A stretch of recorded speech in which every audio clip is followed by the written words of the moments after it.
Once a giant, always a giant. For me, it's only a giant.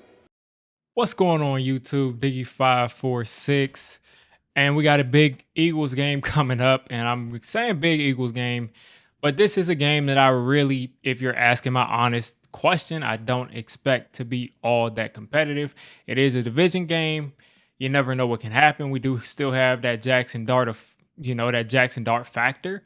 So maybe Jaxson Dart could surprise the world and just be better than Patrick Mahomes and better than all these quarterbacks that have bad situations around them right now. And maybe he surprises us and comes out with a win. Maybe he runs for 150 yards or something crazy like that, and our defense shows up and takes over the game. But being realistic, this is not a game that we should be thinking that we are going to win. Now, we are fans. You always have a chance to win, in a fan's head. And when the game starts, of course, I'm going to be wanting to win the game, especially against the Eagles. And it stinks that we don't have Malik Neighbors, and it stinks that we have the injuries that we do have. I think, Malik Neighbors is obviously the huge one. Darius Slayton is going to be missing the game. And then also, guys like Micah McFadden, who I don't know when he's coming back. I think he's coming back towards the end of the season. But you're missing a ton of valuable pieces. Really valuable pieces. Jermaine Illuminor is banged up. If he doesn't play, at that point, what are we doing? But again, we're missing Neighbors, and that's really crucial here. I really thought that if Dart was going to kind of coast to the rest of this season, it would be because he had Neighbors, or at least had Slayton playing at a good level. It's not like I expected him to be a number one and dominate against the best corners in the league, but I did expect him to be available and just be somewhat reliable. He's going to have the drops. That's fine. But still, he has shown the ability in the past to get open more than he has. And he just has not been able to take advantage of getting more opportunity, at least in this first game. So we're going in this game hampered. We are 7.5-point underdogs. And then on top of that, our defense has not been the best against the run. And they've kind of folded at all the most important times of these games. The Dallas game, they folded when we needed just one stop. Just one stop in the last quarter and a half would win us the game. And we just couldn't get that. We haven't been able to get a complete game from both sides of the football at all. We haven't even really been able to get a complete half from both sides of the ball until pretty much the Chargers game. And then even then, the offense kind of was on autopilot. So I'll say that we cooperated there on offense, but it really wasn't a dominant offensive performance and a dominant defensive performance. And that's pretty much what you get out of bad teams. But let's dive a little bit more into this game.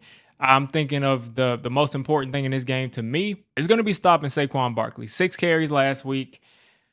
He's going to get more than 6 carries this week. If I'm the Eagles, I give him over 20 carries this week, and I think he goes over 220 yards. It's just that simple. The Giants did really well against the run last week, but I just don't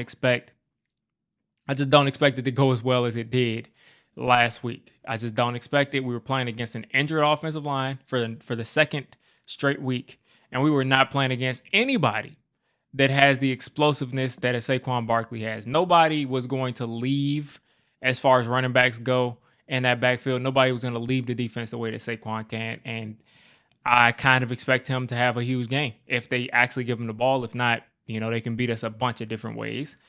The Eagles are also coming off of their first loss of the season. I think if I'm not mistaken, they blew a 17-0 lead or 21-0 lead. I think they blew a 17-0 lead and gave up 21 unanswered. I'm pretty sure. So they are coming off of a disappointing game. They've won a bunch of close games over the last year and some change.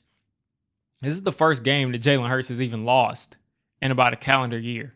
So this is a team that knows how to win. This is a team that executes when it matters most.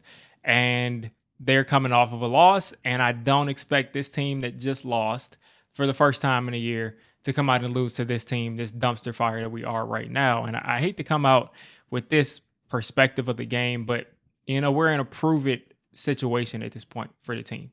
This is a prove-it situation. And it just is what it is right now. So some stats to think about. The Giants are coming into this game, I think 32% in the red zone. The Eagles are coming in 92%. The Giants get into the red zone like nobody's business. The Giants get into the red zone every game multiple times, like 3 or 4 times, 5 times a game sometimes, and they can never capitalize. They either turn the ball over, like we saw last week, or they go for it on fourth down, they don't get it, or they just have to end up kicking a field goal. That's what happens the majority of the times. We started off really hot in the red zone. I think that was Sunday. We started off really hot there, 2 straight touchdowns, and then we just started turning the ball over. So is this the new Giants where all of a sudden we score in the red zone if we don't turn the ball over? Or is it going to be more of the same where we get down there and we don't know what to do? And besides that, we were going against the worst defense, or the second worst defense in the league as far as giving up points. So, of course, you might have some success in the red zone at that point. So again, the Eagles are 92%. When they get in the red zone, they get 90. They get in the red zone less than the Giants do so far this season, but they're getting in on 92%. That's ridiculous. That's ridiculous. The Eagles are a high zone coverage team. According to Sharp, there are a bunch of sites that tell you what the coverages are and what the percentages are on coverages. But the Giants are third in the NFL as far as man rate goes at 38%, so almost 40%. And then the Eagles are towards the bottom. They're towards the bottom of the league, or kind of middle of the pack, and man coverage at 21%. So the Eagles are going to be playing mostly zone.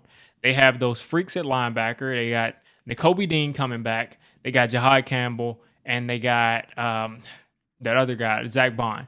So all 3 of those guys are capable of running down Jaxson Dart. They're 3 athletic linebackers, explosive sideline to sideline kind of guys, good coverage guys. So that kind of concerns me, not only in the run game with Jaxson Dart, because they'll probably be in zone coverage, which means they'll be looking in the backfield there, but also in the pass game. Because if they do end up in coverage against our tight ends, how are the tight ends going to hold up?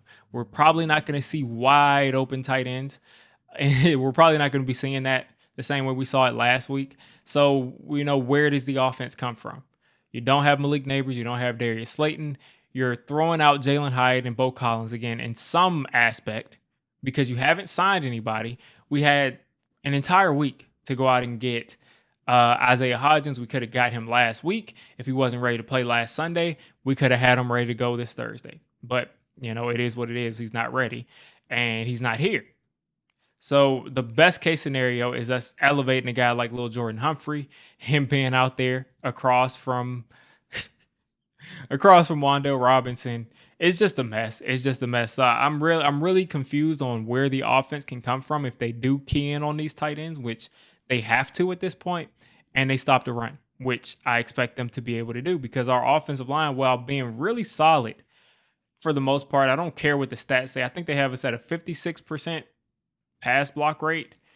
I just don't see that on tape. I see for the most part our offensive line is blocking pretty well in the pass game, and the run game they leave some space to be desired. They definitely need some help there in the run game. The tight ends being in the backfield has helped a lot.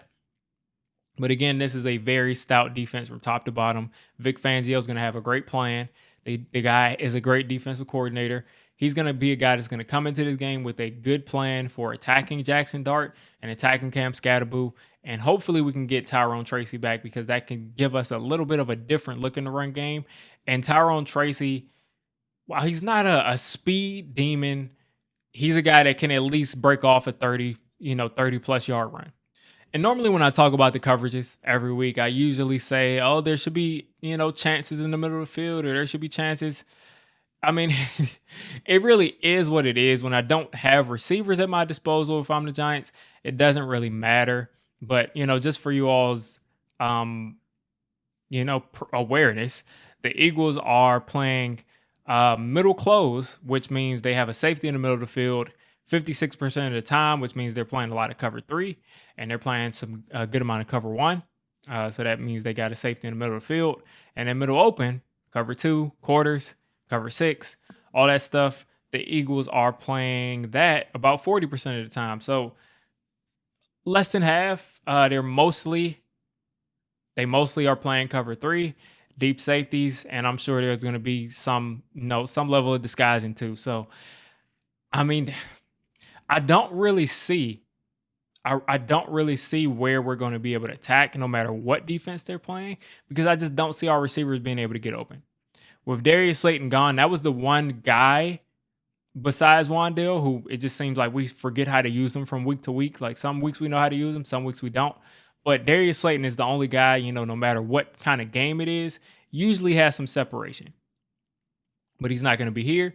And when he was here, he was fumbling the ball. He was dropping it. So again, where is the offense going to come from? We're going to have some very real precision throws from Jaxson Dart to guys like Lil Jordan Humphrey, and maybe Bo Collins gets another opportunity. And Wan'Dale Robinson is going to really have to step up and be at least a number 2 level kind of receiver. I mean, we took this guy at the top of the second round pretty much. We passed on Pickens, and he is not being used in a way that's effective.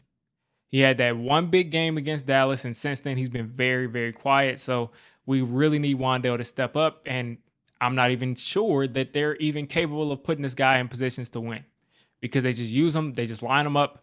I'm just frustrated, as we know. So let's move on here.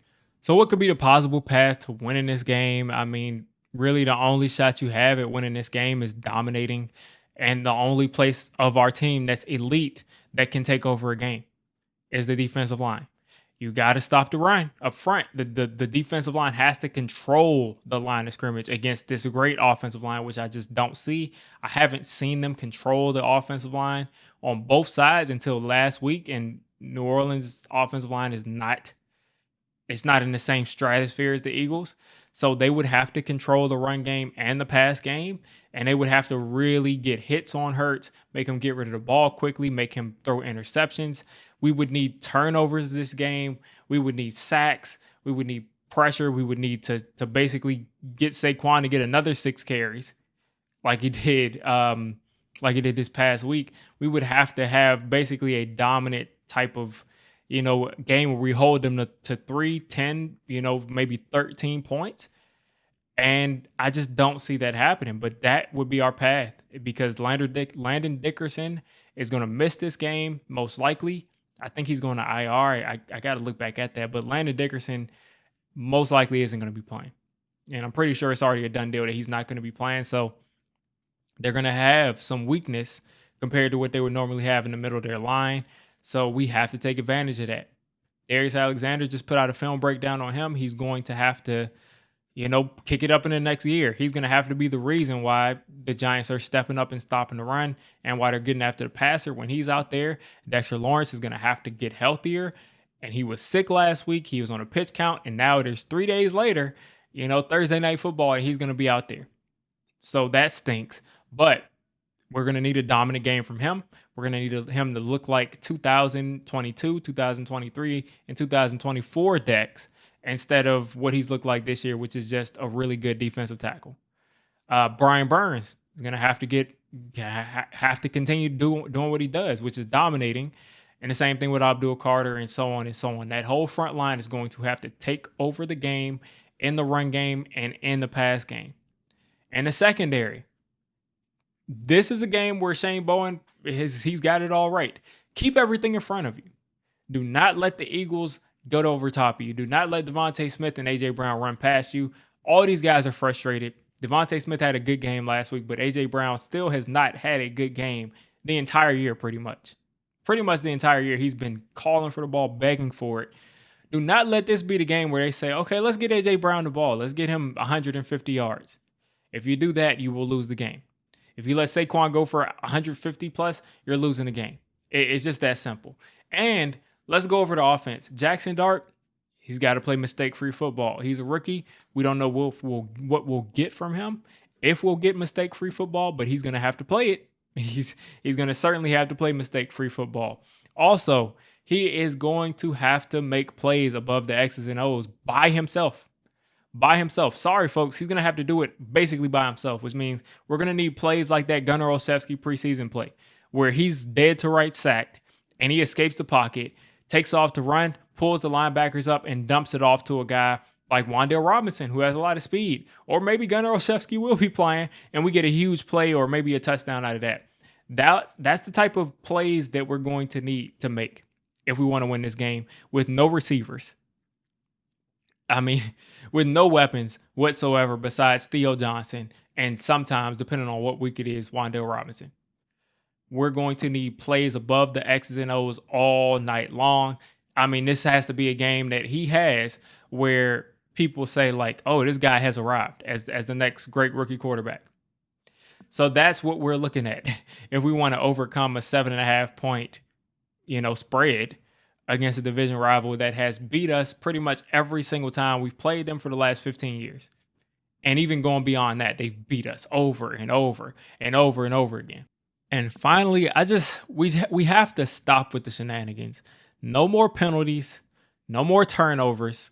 I better not see more than 4 penalties in this game. I better not see over 30 yards of penalties this game.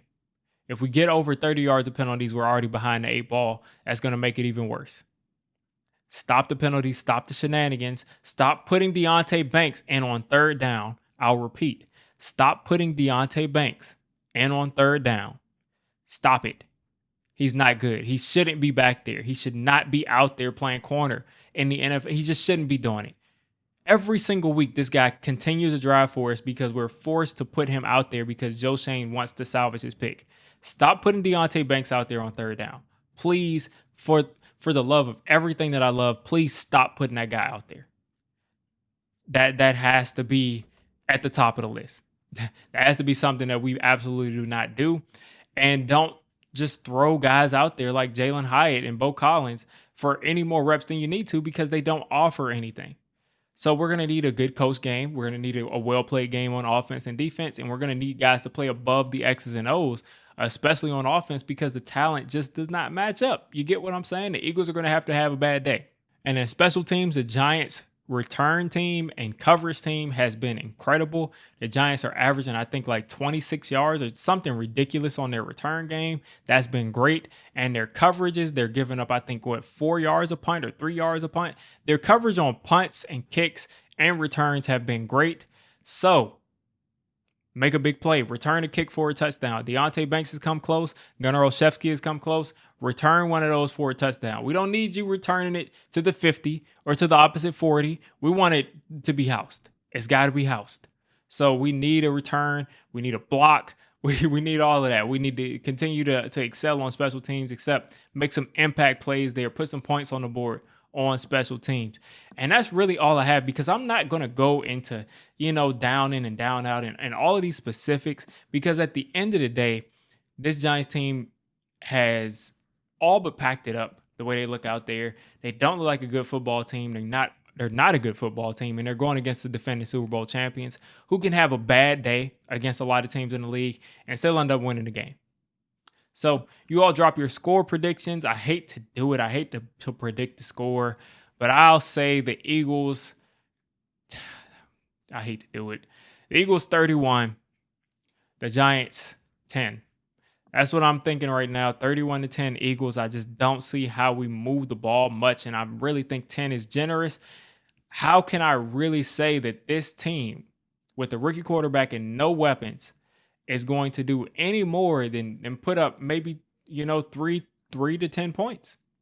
That's all I'm saying. So you all let me know what you're thinking for this game tomorrow. I hope it's fun tomorrow, but I don't have my hopes up.